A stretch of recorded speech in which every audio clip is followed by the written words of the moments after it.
I'm Mike Moreno here reporting for DamonWildcats.com and joined here by our head men's soccer coach, Bobby McCall, bringing you the second of our weekly updates on the men's soccer team this season. Coach split a couple of home games over the weekend. Big 2-1 win over Walsh on Saturday, and then a 5-4 loss to Bloomsburg on Sunday. Let's talk about the good first. We'll talk about the win over Walsh. Just talk about the effort that you guys had in that one. First ever win for Damon against Walsh in 14 all-time meetings. Yeah, it was really pleasing to get the win against them. I thought the guys played really well. We kind of knew coming into it that Walsh were going to be a good team. They've always had a good program. They were undefeated coming into the game, and we knew that they had some strong players, particularly in attack. So to kind of minimise their goal-scoring opportunities, only concede one goal, and be kind of more ruthless, like we'd been talking about in the final third. To hold on and get the win was really pleasing, and just to build on the win from the weekend before, I think was good for the guys' confidence.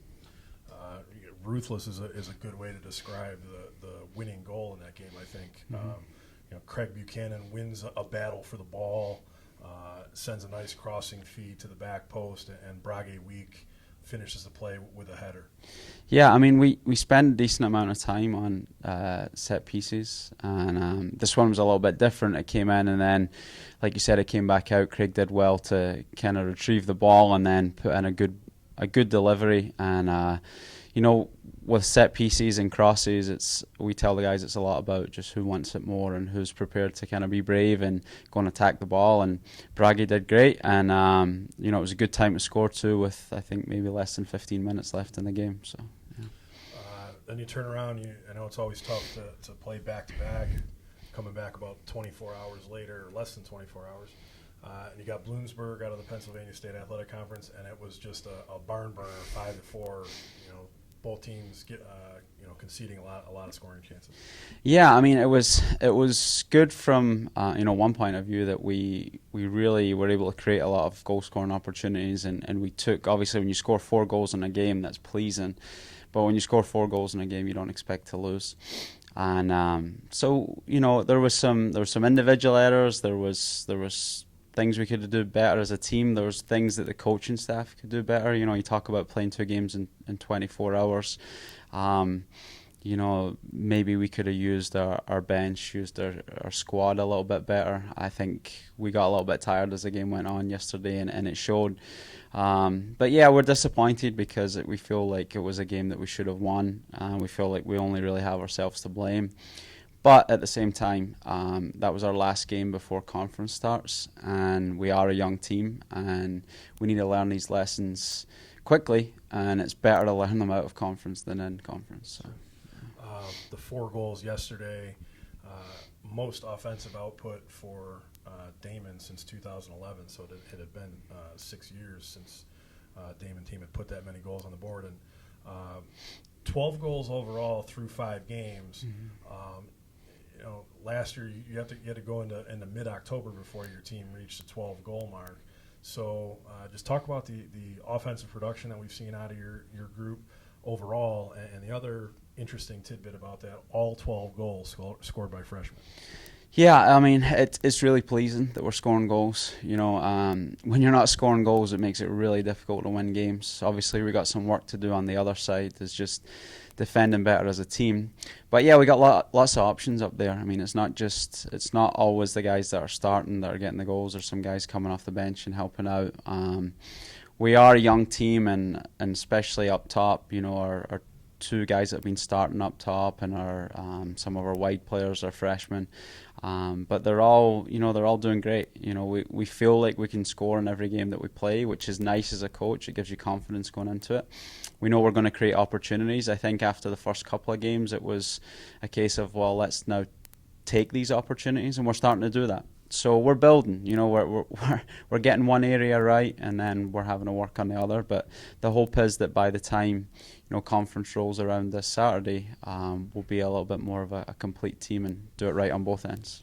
it's a process, right? Yeah. I'll just say that, trust the process. It is a process, yeah.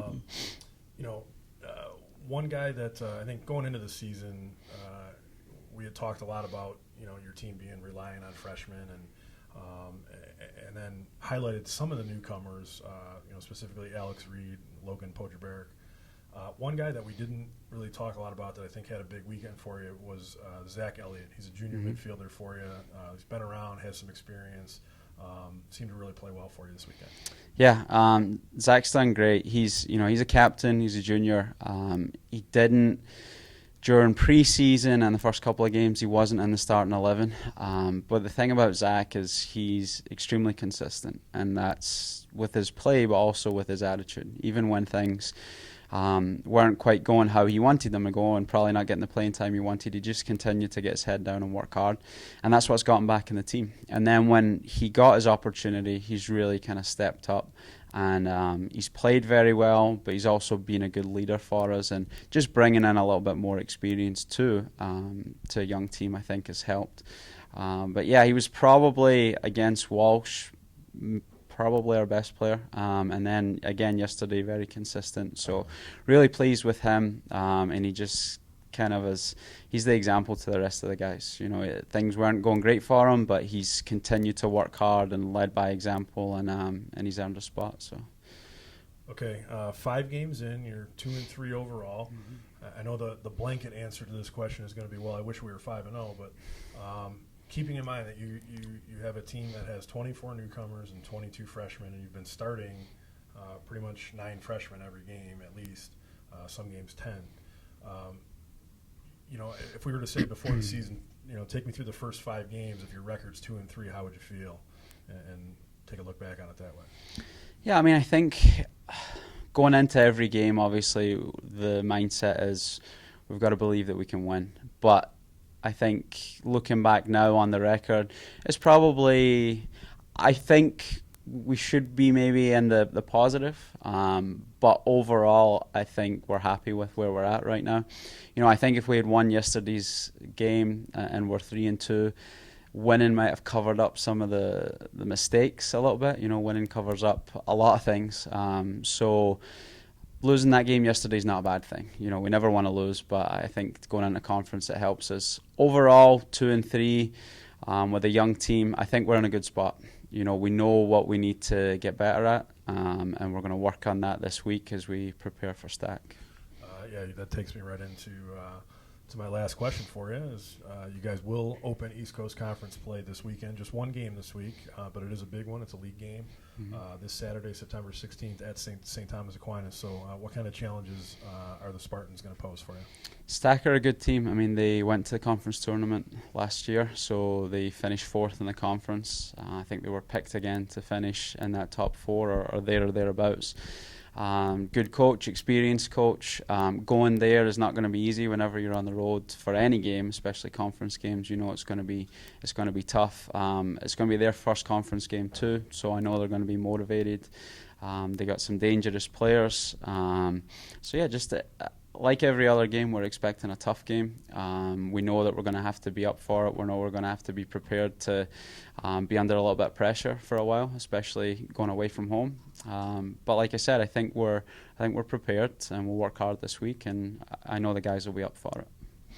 Well, we're going to wish you the best of luck, and for everyone watching at home, we will have you covered at DamonWildcats.com with game preview, game recap. All the coverage will be right there for you this weekend. So, Coach, good luck Saturday. Thank you.